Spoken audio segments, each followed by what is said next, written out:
what do we have here, Sister Kate? We have a typical black snake or rat snake, it's called. It was in the coop eating the eggs. Not unusual. Sure. Doesn't look real happy. Of course it wouldn't. It's big. How long did you get? 3 feet at least. I saw Sister Kate walking back from the coop with this thing. What is that? 4 feet? Maybe? Right. Look at the iridescence of it, though. The scales are amazing. All right, I'm gonna stop filming now. Okay, it's going down to a different location. Snake in a bag. I wanted to shoot it with a shotgun, but Sister Kate said she's going to take it down to a creek about a half mile away and let it go. She has a soft spot in her heart for all God's creatures.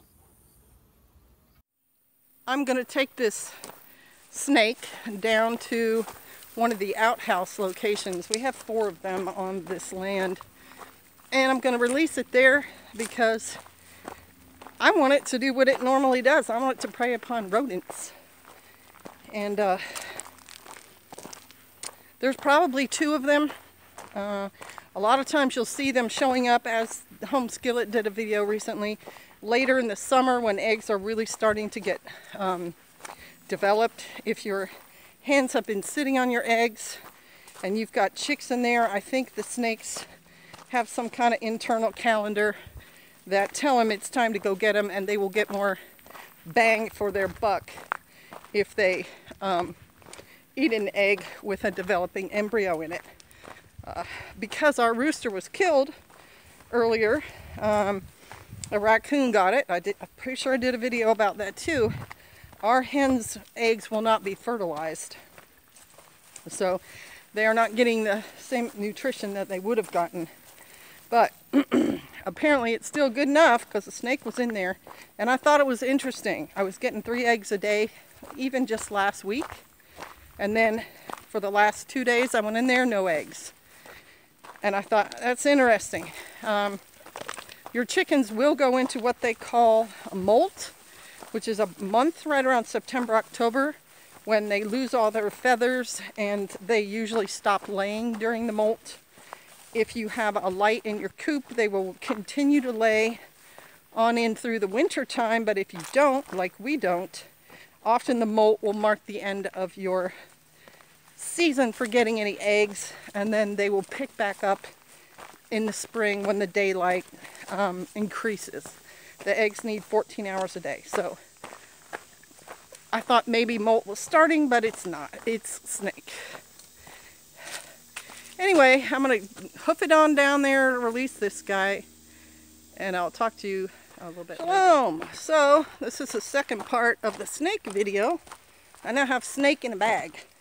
I would have walked down there holding that snake the whole time because I don't have a fear of snakes. I don't have a fear of spiders. I like salamanders and I like frogs. And so it is not a big thing for me to pick up a non-poisonous snake. And I know there's lots of sisters and probably brothers out there too who are saying, Sister Kate, you're crazy. No way. I would just kill it or whatever. No, this snake is a useful part of any farmstead because it will eat rats and mice and other things. And so I don't have any reason to have a disliking for it. And I also have no fear of it because it's not poisonous. It's, even if it were to bite me, and rat snakes seldom bite people. What's a bite, you know?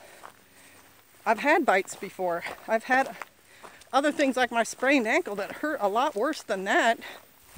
It's not that big a deal.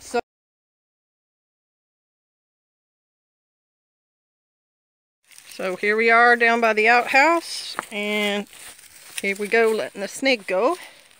It probably is like, whoa dude, I didn't think I was going to see daylight again. And it might be a little sluggish because it's probably digesting some eggs.